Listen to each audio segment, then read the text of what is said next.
Welcome back, everybody, for another deep dive with us. Today, we're going deep on quantum computing, but with a bit of a twist. Yeah, a twist. We're going to be looking at it through the lens of privacy and freedom. Uh-huh. And our main source material for this is an article titled Quantum Computing, a Threat to Privacy and Freedom. That question mark really does make it seem ominous, doesn't it? It does. It really does. It gets you thinking about who might be in control when quantum computers can really analyze and predict human behavior. I mean, that's a huge question, right? Yeah. You know, when I first started thinking about quantum computers, I was thinking about cracking encryption. Like, what does that mean for my bank account? What does that mean for my, messaging apps? Right. But I didn't really go as far as to think about how that could actually manipulate my thoughts or my actions. Yeah, because it's a lot to think about. But imagine if you have these super powerful machines that can just go through your entire digital footprint. And I mean everything. Your browsing history, your social media interactions, where you go, what you buy. I mean, all of that. And then they use all that information to create like super personalized content. Oh, wow. To actually try to influence your opinion. So like instead of just getting targeted ads, it's like targeted thought manipulation almost. Yes, exactly. So you might think you're making up your own mind about something, but actually you've been subtly nudged in a specific direction. It's like, and this is the really scary part. You might not even realize it's happening. Wow. That is scary. So, okay, before we go too far down that rabbit hole, can you give us like just a quick quantum computing 101? What makes it so different from our everyday computers and so powerful? Okay, so you know how normal computers use bits? Yeah, ones and zeros? Yeah. Quantum computers, they use these things called qubits. And a qubit can be both a 1 and a 0 at the same time. It's kind of mind-blowing, right? Yeah. And it's because of this thing called superposition. It's a rule in quantum mechanics. It's really weird, but it's also really powerful. So it's not just about speed, it's about like a completely different way of processing information. Exactly. And because these qubits, they can be in multiple states at the same time, quantum computers, they can do computations in parallel. Yeah. Like at the same time. So they can tackle these super complex problems that would take a normal computer like millions of years. So like encryption, for instance. Exactly. Our current encryption, it's based on these really difficult math problems. Normal computers, they just can't crack them. Right. But a quantum computer, it could potentially do it in a fraction of the time. Really? Wow. Yeah. There's this algorithm called Shor's algorithm, and it's like the ultimate encryption breaker. It can crack RSA encryption, which is like what we use for everything, banking, messaging apps, everything. So our bank accounts, our private conversations, everything we thought was safe behind all these complicated passwords and encryption, it could all be vulnerable. Yeah, I mean, that's the concern. Yeah. And because of this, it's actually triggered kind of like a quantum arms race. Countries like the US, China, Europe, they're all investing tons of money in quantum computing. They're all trying to be the first one to really master it. Quantum arms race. Yeah. That sounds intense, like something straight out of a movie. It is kind of intense because think about it. The country that gets there first, the one that achieves what they call quantum supremacy, they're going to have a huge advantage. Yeah. I mean, economically, militarily, they could potentially even control global intelligence. Right. So it's not just about like breaking codes, it's about controlling information on a global scale. Exactly. And it brings us back to that question of control and manipulation that we were talking about before. Right. I mean, if they can break encryption and use all that data to predict, how people are going to behave and maybe even influence it, what happens to freedom? Yeah. And what about like on a personal level, aside from, worrying about my bank account, what does all this mean for like my everyday life? Think about it. Your most private conversations. I mean, imagine someone with a powerful enough quantum computer could just read them like an open book. Oh, wow. So where does privacy go? Can we still trust anything digital? I mean, these are big questions. It's a little unsettling. It really makes you think about, like, are we heading toward a future where nothing is private? It's a valid concern. Yeah. And it makes developing these quantum-resistant encryption methods even more urgent. Right, right. Tell me more about that. Like, how do those even work? Is it like a totally different approach to encryption, or are we just kind of tweaking what we already have? No, it's not just tweaking. It's like building a whole new foundation. Yeah. There are different approaches, like lattice-based cryptography. You can think of it like a grid, but in like multiple dimensions, and it's so complex. Wow. And code-based cryptography, that uses error-correcting codes. So it's like sending a message where even if some parts get messed up, you can still get the original message. So basically making it so complex that even a quantum computer can't crack it. Exactly. Yeah. But developing these new methods is just the beginning. The real challenge is going to be getting everyone to actually use them. Right. Convincing governments and businesses and everyone to just like change their entire digital infrastructure. Yeah. It's going to be a huge undertaking. And the other thing is, we don't even know for sure when these quantum computers are going to be powerful enough to actually pose a real threat. So it's like, do we switch now and maybe invest in something we don't need yet? Yeah. Or do we wait and risk? It's tricky. It's a real balancing act. It is. It is. But I think it's important to remember that, quantum computing itself isn't good or bad. No. It's how we use it. Exactly. So in the next part, let's talk about some of the potential solutions that are being developed to address some of these, really big challenges. Right. And maybe we'll even explore some of the upsides of this revolution, because I'm sure there are many. Oh, yeah. We'll be back in just a moment. Okay, so we just finished talking about some of the potential threats that come with quantum computing. Right. Data security, privacy, all that.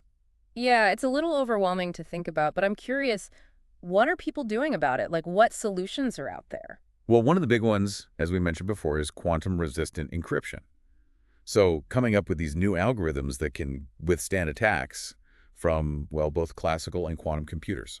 Okay, so basically future-proofing our encryption. What makes these new approaches so different from what we use now? So think about it. Right now, our encryption relies a lot on factoring huge numbers. Yeah. It's tough for regular computers, but for quantum computers, with Shor's algorithm, piece of cake. Oh, right. So these quantum-resistant methods, they use totally different math problems, ones that are hard for both types of computers. Okay, you mentioned lattice-based and code-based cryptography. Can you break those down a bit more? I'm still a little fuzzy on how those work. Sure. So imagine a lattice, like a grid, but in multiple dimensions. Okay, yeah. Lattice-based cryptography uses the geometry of those lattices to create these really tough math problems. It's like hiding a secret in this giant multi-dimensional maze. Wow. Then you've got code-based cryptography, which uses error-correcting codes. So you're sending a message, but it's got built-in redundancy. Uh-huh. Even if parts get messed up, you can still get the original message. So it's like making the whole thing so complex that even with all the power of a quantum computer, it's still basically impossible to crack. Exactly. But here's the thing. Coming up with these algorithms, that's only part of the battle. Right, because you still have to actually get everyone to use them. Exactly. Think about it. Convincing every government, every company, every single person to upgrade everything, their entire digital system. Yeah, that's a lot. That's a logistical nightmare. It is. So what's being done, like, to encourage that, to get people on board with quantum-resistant encryption? Well, organizations like NIST, the National Institute of Standards and Technology, here in the U.S., they're doing a lot of work to standardize these new algorithms. They're running competitions, basically, seeing which ones are the best, to come up with guidelines for everyone. So it's like a team effort, making sure we're ready for the quantum era. It has to be. This isn't something one country or one company can handle on their own.